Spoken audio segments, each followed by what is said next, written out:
Road smooth గా ఉందని speed గా వెళ్తున్నారా? అయితే జాగ్రత్త.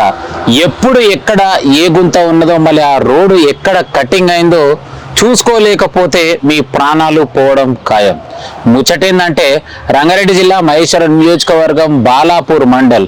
మరి బాలాపూర్ మండల్ మరి ఇప్పుడు వచ్చేసి బడంగపేట మున్సిపాలిటీ. కానీ ఇప్పుడు ఏమైందంటే జిహెచ్ఎంసీ అయింది. మరి జిహెచ్ఎంసీలో భాగంగా ప్రధానమైన సమస్య ఏదైతే బాలాపూర్ గ్రామం నుండి ఆర్సీ నుంచి అంటే బైపాస్ రోడ్ అనమాట, ఈ వే నుంచి మల్లాపూర్ వెళ్ళాలన్నా, వెంకటాపూర్ వెళ్ళాలన్నా, మరి అటు బార్కాస్ వెళ్ళాలన్నా వేలాది మంది రోజు ఇదే రోడ్ నుంచి వస్తూ పోతూ ఉంటారు. మరి ఈ రోడ్డు దగ్గర ఇంతకీ ఏమైంది, మరి ఎందు గురించి ఈ యొక్క వ్యక్తి మనతో పాటు పేపర్లు పట్టుకొని నిలబడడం, మరి తల్లి మాటల్లో అడిగి తెలుసుకునే ప్రయత్నం చేద్దాం.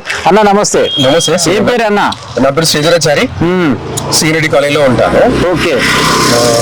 ఇక్కడ సమస్య ఏంటంటే మీరు ఒకసారి చూడండి. సో పోయిన గత సంవత్సరం వర్షాకాలంలో అది మొత్తం కొట్టుకుపోయింది. సో అక్కడి నుంచి అక్కడ దాకా కొట్టుకుపోయింది. నాకు తెలిసి ఒక 40% రోడ్ కూడా కొట్టుకుపోయింది. అక్కడ ఉండే మ్యాన్ హోల్ కూడా కొట్టుకుపోయింది. మ్యాన్ హోల్ డ్రైనేజ్ కి సంబంధించి అది కూడా కొట్టుకుపోయింది. తర్వాత కొంతకాలం తర్వాత ఎవరు పట్టించుకోవట్లేదని చెప్పేసి నేను జిహెచ్ఎంసీ ఆఫీస్కి వెళ్ళి పర్సనల్ గా ఈ కంప్లైంట్ రాయడం జరిగింది. ఇది ఎప్పుడు 22 సెప్టెంబర్ 2025 ఇన్వార్డ్ లో సబ్మిట్ చేయడం జరిగింది. 25 సెప్టెంబర్ 2025 లో సబ్మిట్ చేయడం 9 నెలల కింద. ఆ తర్వాత వాళ్ళు ఎవరు పట్టించుకోలేదు, ఏం జరగలేదు. ఆ తర్వాత ఈ మధ్య జిహెచ్ఎంసీ అయిన తర్వాత ఒక యాప్ వచ్చింది, మైక్యూర్ అనేది ఒక యాప్ వచ్చింది కదా. ఆ మైక్యూర్ యాప్ ద్వారా సాల్వ్ అవుతుందేమోనని ప్రయత్నం చేసిన అనమాట. సో దాంట్లో కూడా అప్లోడ్ చేసిన ఇప్పుడు 9th మార్చ్ 2026 కొన్ని చిన్న చిన్న ప్రాబ్లమ్స్ వాళ్ళు జిహెచ్ఎంసీ మైక్యూర్ యాప్ ద్వారా చాలా ప్రాబ్లమ్స్ సాల్వ్ చేశారు. సో మైక్యూర్ యాప్ ద్వారా మీరు ఏదైతే మరి మున్సిపల్ అధికారుల దగ్గర తీసుకెళ్లిరో అంశం పైన వార్త కూడా వేయడం జరిగింది. అవునవును, వార్త చేయడం జరిగింది.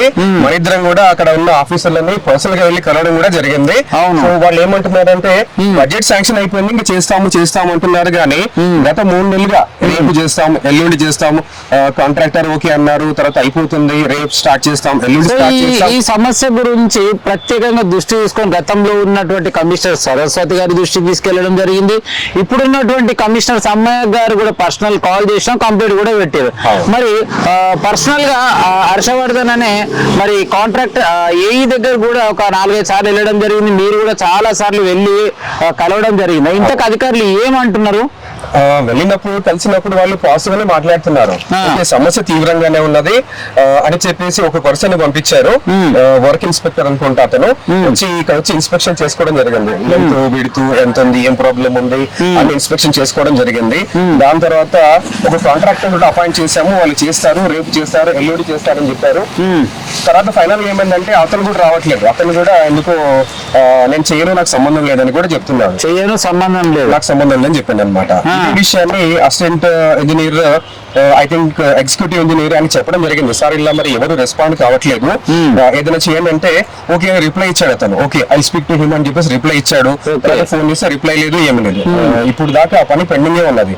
ఇప్పుడు నా బాధ ఏంటంటే వర్షాకాలం వస్తుంది కదా. వర్షాకాలం వస్తే ఏమైతుంది? Very simple. ఇప్పుడు 40% కొట్టుకుపోయిన రోడ్డు మొత్తానికి కొట్టుకుపోతుంది. ఒకసారి అక్కడ చూడండి, అక్కడ ఆల్రెడీ గుంతపడింది, కొంచెం ఒక 30% మిగిలి ఉన్నది కదా. సో అది కూడా మొత్తం కొట్టుకుపోతుంది. అది కొట్టుకుపోతే చాలా ఇబ్బంది. అప్పుడు మీకు బడ్జెట్ పెరుగుతుంది, మళ్ళీ చేయాలంటే ప్రయాణికులకు చాలా ఇబ్బంది అవుతుంది. ఏదైతే స్కూల్ కి సంబంధించినటువంటి వాహనాలు కూడా ఇట్లకెళ్ళి వెళ్తే అనుకోని పరిస్థితుల్లో పడితే పిల్లలు కూడా ప్రమాదం చనిపోయే అవకాశాలు ఉంటాయంట. చాలా ప్రమాదం. ఆ డ్రైనేజ్ కూడా కొన్నాళ్ళకి అది పొంగి ఇక్కడ బ్లాక్ అయిపోతుంది. తర్వాత చాలా దుర్గంధము, ప్రాబ్లమ్స్ ఉంటాయి. ఇక్కడ మాన్యువల్ ఒకటి కట్టించాలి, రోడ్ ఒకటి పూర్తి చేయాలి. సో ఇక్కడ ఎట్లాంటి రహదారి ఇప్పుడు చాలా ట్రాఫిక్ పెరిగింది. మామూలుగా మీకు తెలుసు కదా, మల్లాపూర్ గానీ, వెంకటాపూర్ గానీ, ఆనంద్ నగర్ గానీ, హేమట్ టౌన్షిప్ గానీ అందరూ కూడా ఇదే దారిలో వెళ్తుంటారు, వస్తుంటారు చాలా మంది. ఇది రహదారి. సో ఇది పట్టించుకొని నేను వినమ్రంగా రిక్వెస్ట్ చేసేది ఏంటంటే వెంటనే ప్రాబ్లమ్ సాల్వ్ చేయాలి. నేను ఒక దాదాపు 9 నెలల నుంచి వాళ్ళని వెంటబడి బతులాడి ఎంత చేసినా సరే, ఎన్నిసార్లు ప్రయత్నం చేసినా సరే ఎవ్వరు పట్టించుకోవాలి. ముచ్చట అడుగుతా, ఈ కాలనీలో ఎవరికి లేని బాధ అసలు నీకు ఎందుకు? నువ్వు మన రాజకీయ నాయకుడు, వాళ్ళ నుంచి ఏమైనా ఆందోళన వచ్చిందా? ఎందుకు ఈ సమస్య మీద ఇంత పోరాడుతున్నావు? మంచి ప్రశ్న అడిగారు. ఈ సమాజంలో నేను ఒక అంతర్భాగం. సో నేను ఇక్కడ బతకడానికి నాకు అవకాశం ఉన్నది, పని చేయడానికి అవకాశం ఉన్నది, సంపాదించే అవకాశం ఉన్నది. అలాంటి సందర్భంలో నేను ఒక మంచి పని చేయాలి, ఒక సమస్యను పరిష్కరించాలనుకోవడం తప్పేం కాదు కదా. తప్పేం కాదంటావు. తప్పేం కాదు. నాలాగా అందరూ కూడా కృషి చేయాలి. ఈ సమస్య చాలా పెద్ద సమస్య, కనబడుతుంది చిన్నగానే, కానీ రోడ్డు మీద ఎవరైనా వచ్చిపోయే దారిలో కింద పడిపోయి ప్రమాదవశాత్తు ఏమైనా జరగచ్చు కదా. సో అలా జరగకూడదనే నా బాధ తప్ప ఇంకేమీ లేదు. నేను ఏది రాజకీయ పార్టీ చెందిన వాడిని కాదు. సో దీనివల్ల నాకేమి స్వలాభం ఏమీ లేదు. సో ఇలా ప్రమాదం జరగకుండా రాబోయే ప్రమాదాన్ని అరికట్టాలనే ఒక మంచి ఉద్దేశంతోనే ముందుకెళ్తున్నాను.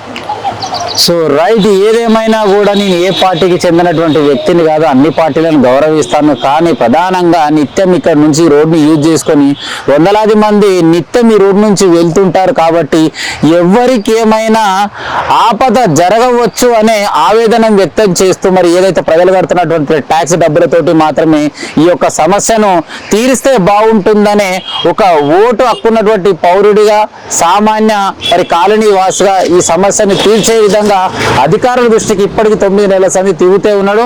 సో ఏది ఏమైనా బడంగపేట మున్సిపల్ కార్పొరేషన్ కమిషనర్ అయినటువంటి సమ్మయ్య గారు మరి తక్షణమే ఈ సమస్యని మరి ఈ వీడియో ద్వారా చూసి మరి ఈ సమస్యను తీర్చి సామాన్య ప్రజలకు ఎలాంటి ఇబ్బంది కలగకుండా చేస్తారని చెప్పి ఈ వీడియో ద్వారా తెలియజేస్తున్నాను.